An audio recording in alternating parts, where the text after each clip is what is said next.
We will have a 30-minute period of time listening to the petitioner's arguments for the incorporation. Then we will vote to enter an executive session as allowed by Oklahoma State Statute, Title 25, Section 307B. During the hearing, we will not answer any questions from the petitioners, nor will we ask any questions of you ourselves. During the hearing, please remember to speak in an orderly fashion and speak one at a time. And please state your name before beginning. Also, please make sure that you have signed in before speaking. And again, thank you for attending.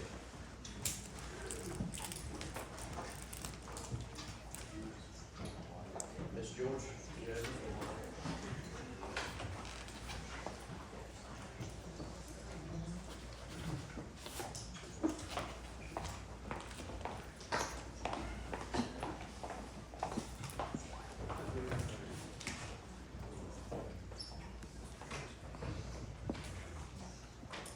First, I'd like to thank the commissioners and all of the other officials who've allowed this meeting to be held this morning.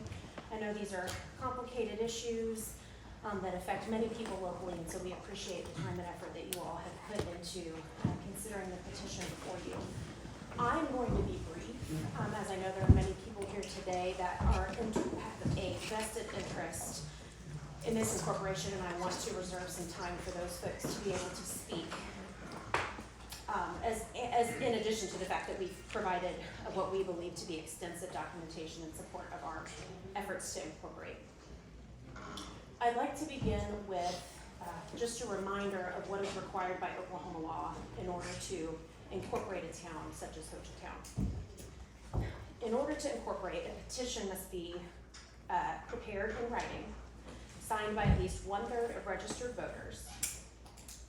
And each petition must be on a separate sheet authenticated by an affidavit of at least one credible witness that the signatures are genuine, that the signatures on the petition are in compliance with the provisions of paragraph 2 of subsection 11 OS 3-101, and were not gathered more than 30 days prior to the petition being presented.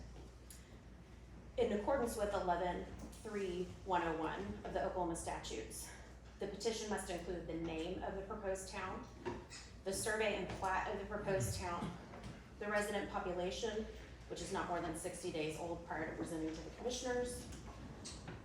If no wards are proposed, the number of positions on the proposed board of trustees. Item 5, which we'll discuss at great length today, is documentation to prove that the territory within 5 miles of the corporate limits of the municipality, having a population of more than 200,000, has historically been identified as a community of people residing in compact form, if applicable. And then item 6, affidavits verifying the facts contained in the petition. Once this information is gathered, it's to be posted, notice of the intent to incorporate is to be posted 30 days prior to presenting it to the Board of County Commissioners. All of those requirements are set forth, again, in 11 Oklahoma Statute 3-101. In connection with its efforts to incorporate, the petitioners gathered the required information, posted notice of intent to incorporate with all of the items set forth in 3-101 on February 22nd of 2022.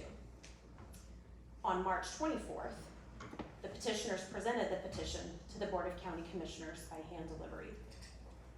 That hand delivery included with it a cover letter that identified the following items being presented.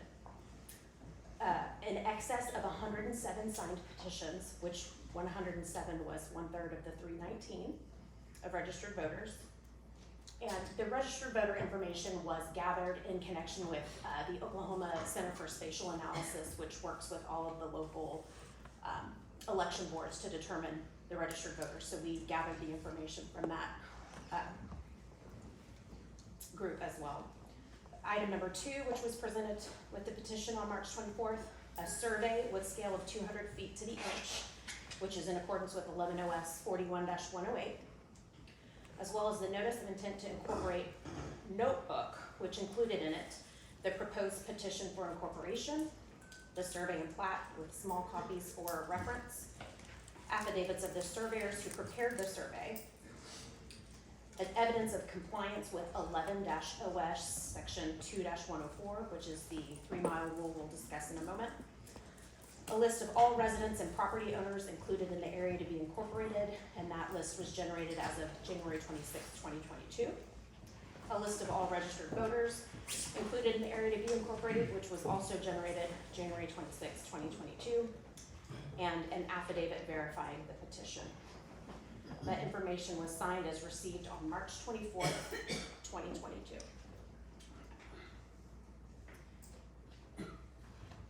A review of the petition will demonstrate the requirements with the majority of the, well, with all of the provisions of 3-101, and then we'll come back to the 3-mile rule.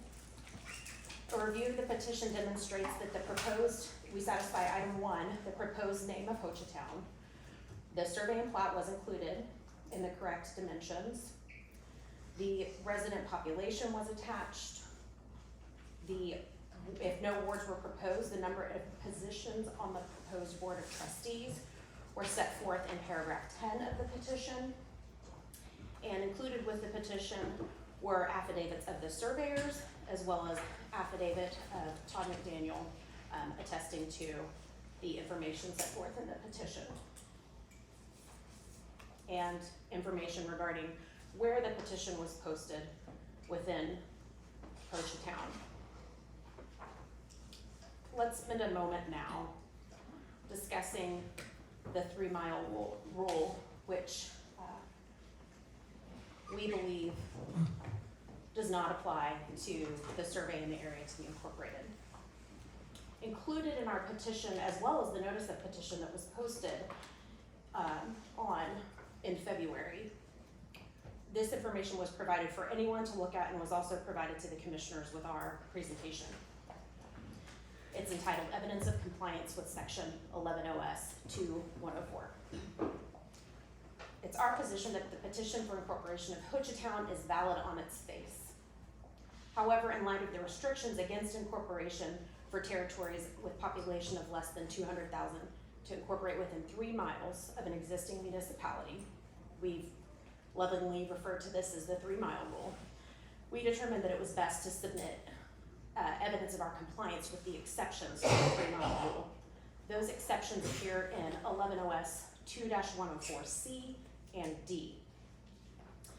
I'll provide just a little bit of factual background and then provide the argument in support of our position that we satisfy the exceptions. The survey and plat for the proposed town of Hochatown include a description of the territory to be incorporated.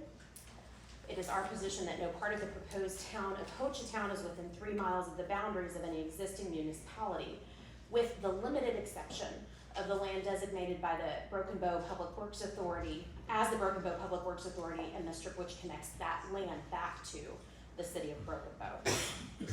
The affidavits of the surveyors provided in this case attest to the fact that there are no other areas of Broken Bow which are within 3 miles of the area to be incorporated.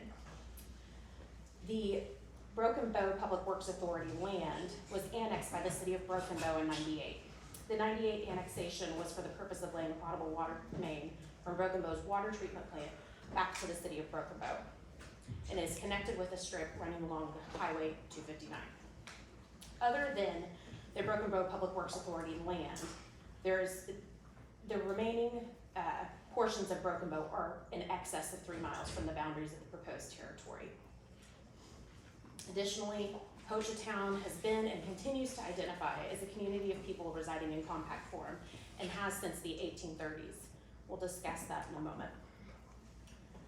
The applicable law is Title 11 of Oklahoma Statute, Section 2104A, except as otherwise provided in Sections D and C of this section.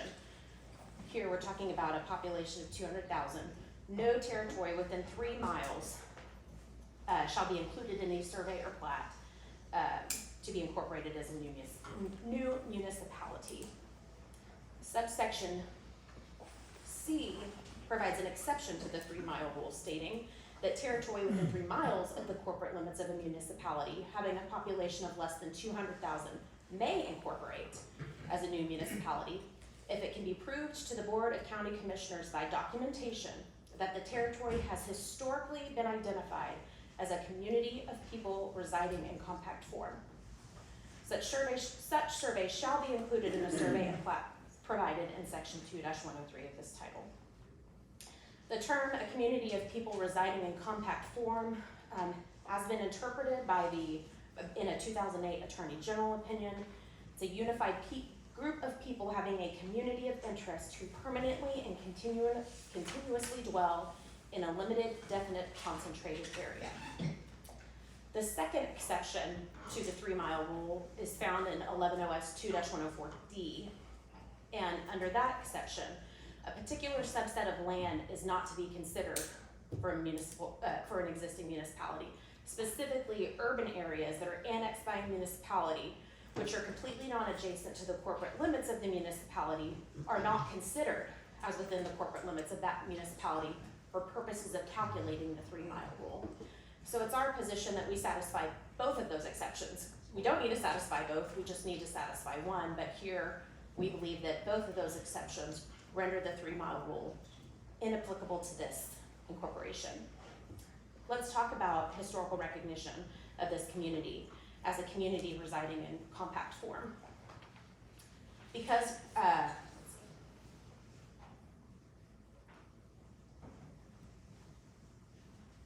under subsection A, a proposed territory cannot include land within 3 miles unless it can be shown that it's a historically recognized community. Upon such a showing, the Board of County Commissioners shall allow such area to be included in the proposed town territory and allowed to incorporate as a new municipality.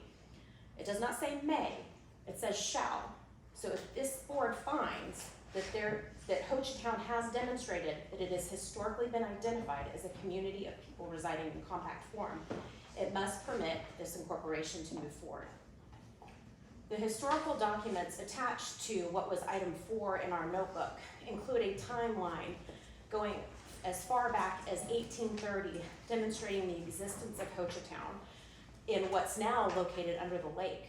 It was then moved to its current location, as well as the church and the cemetery, very historical markers that this town and these people hold dear, are a great part of their identity. And frankly, the reason that these folks want to incorporate is to preserve the historical nature of this town. Without incorporation, there are no means of protection for this community to continue to preserve that identity and to preserve that history. Hochatown has a rich history and is a stable and growing community.